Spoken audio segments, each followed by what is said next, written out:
Her response was, Caitlin should be grateful she makes $16 million off the court because without the platform that the WNBA gives her, she wouldn't make anything.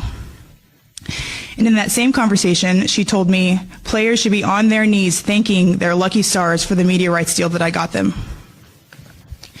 That's a mentality driving our league from the top. We go to battle every day to protect a shield that doesn't value. This is the breaking news story that has sent shockwaves through the basketball world. What you're about to hear is being presented as a major development. Not a rumor or simple speculation. After weeks of intense controversy and growing claims of unfair treatment and coaching problems, Caitlin Clark has reportedly reached her limit. She has walked away from the Indiana Fever and is now being linked to a historic $1 million deal that would take her outside the WNBA. But the biggest twist is that the stars behind this reported opportunity have also taken aim at Fever head coach Stephanie White on national television, creating even more drama around the franchise. To understand how this situation reached such a dramatic point, we have to look back at the recent weeks when tensions around Clark, White, and the Indiana Fever appeared to grow rapidly, putting the entire team under an intense spotlight. Critics accused Stephanie White of letting the attention around Caitlin Clark affect her decisions. Clark's role was reportedly reduced, with fewer chances to handle the ball and create plays, while she was used more as a decoy. Fans saw it as an unnecessary move against one of basketball's biggest stars. That's when Breanna Stewart and Napheesa Collier reportedly stepped in as founders of Unrivaled. They were closely watching the situation and saw an opportunity to give Clark another option. Behind the scenes, they reportedly began preparing a major offer that could change Clark's career and put even more pressure on the Fever and the WNBA. When it came to how you started this game. Mind you, this is a part of coaching. The whole first 3 quarters, Aaliyah Boston was basically playing point guard.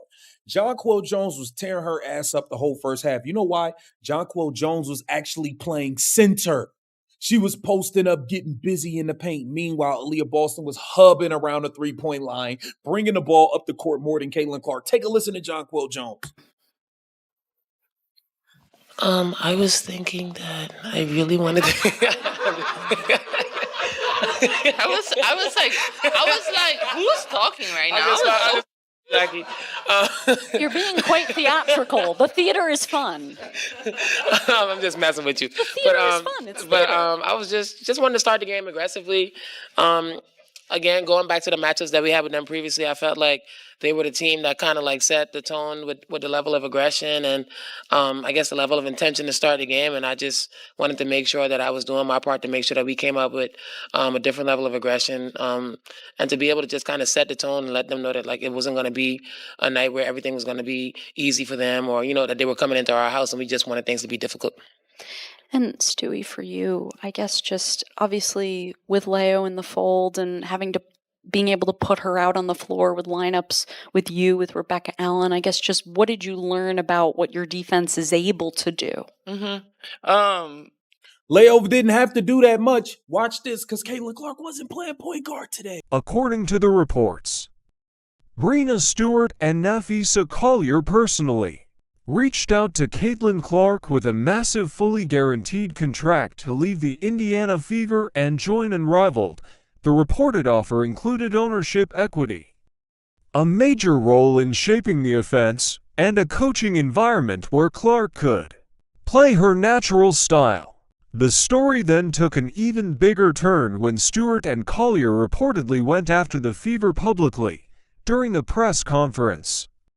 They allegedly criticized Stephanie White without the usual polished PR language, turning the situation into An even bigger controversy. Miami. They play there for 6 weeks, and it was just announced recently that Unrivaled struck a television deal with TNT. Now, this exclusive media rights deal is reported to be 45 plus primetime games. TNT Sports are also invested in the league, and sources say that it's a 6-year deal that could be worth more than $100 million. So a lot of the details of this television deal have not been revealed just yet, but there was one unconfirmed report that said that all of this money might not be guaranteed to Unrivaled and that they do have viewership goals for this first season and seasons to come. If that is true, then that's something to keep in mind when we talk about the offer that might be given to Caitlin Clark. Now, this is also interesting to me because I feel like it is kind of late in the game to start recruiting Caitlin Clark. The Unrivaled League has 26 of their 30 players already, and they have been announcing players for the past 3 months. And there has been speculation throughout the entire WNBA season if Caitlin Clark would be. They reportedly went straight after Indiana Fever head coach Stephanie White in front of a huge audience. Breena Stewart allegedly called the situation in Indiana unacceptable, arguing that a once-in-a-generation point guard was being taken out of the offense because of personal issues. She said Unrivaled was created to give players a better environment and claimed Caitlin Clark would now have a place where she could play freely. Nafisa Collier reportedly took an even stronger position, accusing White of putting her own ego ahead of the team and saying the WNBA failed to properly protect its biggest star. According to the reports, Stewart and Collier made it clear that they believed Unrivaled was ready to give Clark the support and freedom they felt she deserved. Kind of fever. So I don't want to give a damn. I don't want to hear nothing about her missing them 2 damn free throws. Let's finish reading the tweets. Sick of this, man. Sick of this.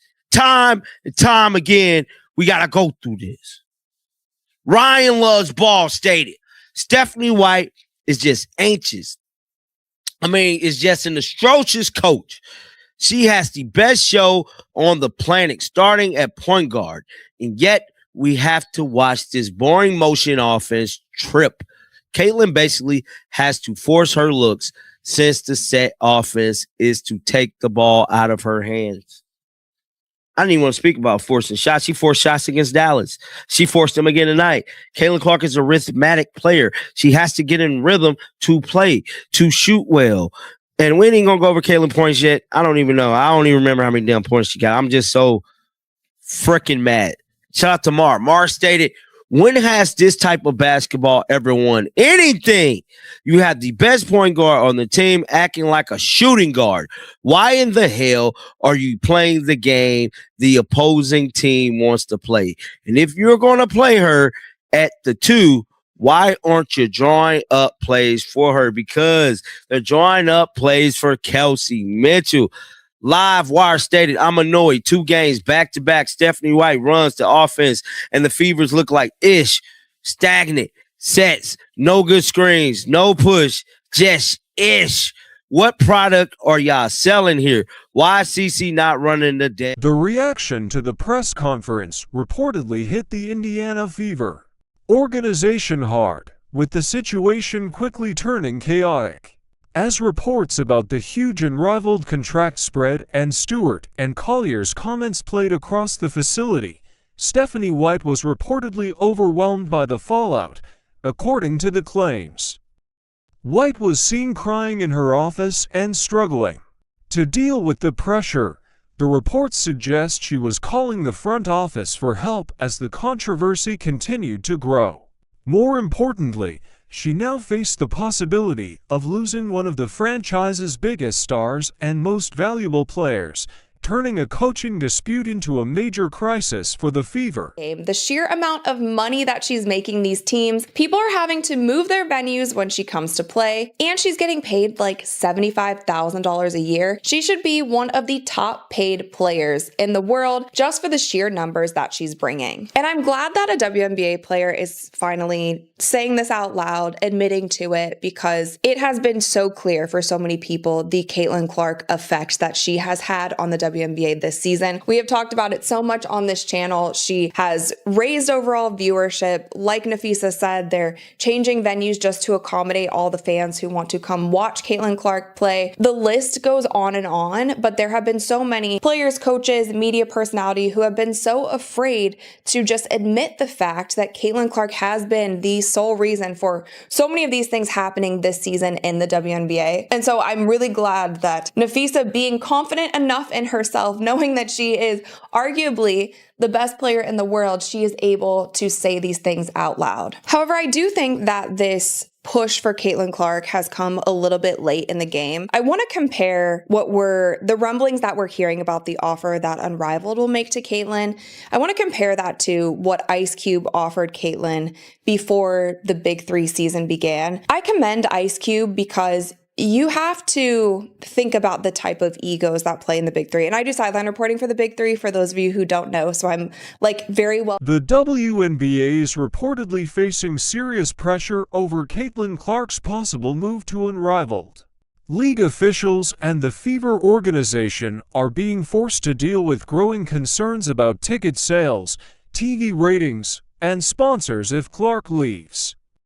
Critics are also blaming Stephanie White's handling of the situation, while Unrivaled could gain one of women's basketball's biggest stars and create a major shakeup for the entire league. Your league, I feel like it was a missed opportunity. 3-on-3 is already hard to get more people involved in. You're doing a brand new kind of 3-on-3 on a shorter court. It's brand new. It's going to be hard to get eyeballs on it. All of these, the WNBA is in their 28th season and it's still a new league. It's hard to get the kind of virality, viewership, all the things that you want right off the bat. And especially if you don't have a big name or a big draw, I'll say it until I'm blue in the face. I think Caitlin was that person that they absolutely needed. So do I think Caitlin Clark should join Unrivaled? I'm not so sure. I think that the money needs to be high. It needs to be in the millions. It needs to be at least what Cube offered her for the Big Three at minimum. And even with that, Caitlin Clark doesn't need any money. She has plenty of endorsement deals. I think she is totally fine. And I think for her body and for her mental health, it might not be the best thing for her, because I can only imagine what it was like being in her shoes throughout this entire WNBA season. Not only the kind of physicality and double teams and face guards and all of those things that she was receiving on the court, but also all of the noise, all of the drama, all the media circus surrounding her off the court. That just had to have been so much to handle. And so I don't know if jumping right back into another league that has not been established yet. And for the record, I like Breanna Stewart. I love Nafisa Collier. I don't want this league to fail. I think basketball is great if we have another league. I think if it's similar to the Big Three and it gives women another place to go instead of going overseas during the offseason, I think that that's fantastic. I hope it does succeed. But I think Caitlin Clark stepping into a league that hasn't been established yet, through the firestorm that she has had to go through in the WNBA, who's to say that once she gets into Unrivaled, all of these narratives, all of these, your fan base is this, all of this starts up again. And who's to say if Unrivaled has a fantastic... The league is reportedly facing major chaos, with some WNBA owners allegedly pushing for Stephanie White to be fired as angry fans turn against the Fever, but critics say the damage may already be done. The reported Unrivaled offer gives Caitlin Clark a chance to join a league where she could have a bigger role and more control over her game, and supporters believe she has no reason to look back. Now I want to hear from you. Do you support Clark taking the reported $1 million Unrivaled deal? Do you agree with Breanna Stewart and Nafisa Collier's criticism of Stephanie White? Share your thoughts in the comments. It's ridiculous, man. It's just ridiculous, man. The Indiana Fever, just Leonie Febich being back was big for the New York Liberty. Leonie Febich had 20 points, 5 assists, 5 rebounds in her return. She had a hell of a second half. She started shooting the cover off the ball from the 3-point line. Sabrina Ionescu had 12 points, 4 assists. She wasn't very impactful. 1 of 5 from 3. Jonquel Jones, 19 and 10. Breanna Stewart, 22, 8 and 7. She balled. But I thought Michaela Timpson battled with Breanna Stewart.